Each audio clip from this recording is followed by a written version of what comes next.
Town hall परिसरातील पंचायत समिती समोर असणाऱ्या केबिन्सच्या लाईनमध्ये उभे झाड पूर्ण सुकलेल्या अवस्थेत आहे।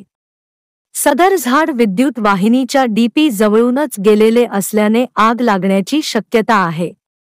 MSEBचे अधिकारी झोपलेत का हा प्रश्न आहे।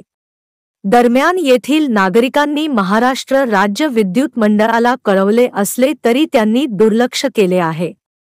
याबाबत अखिल भारत हिंदू महासभा जिल्हाध्यक्ष संदीप सासणे यांनी निषेध व्यक्त केला।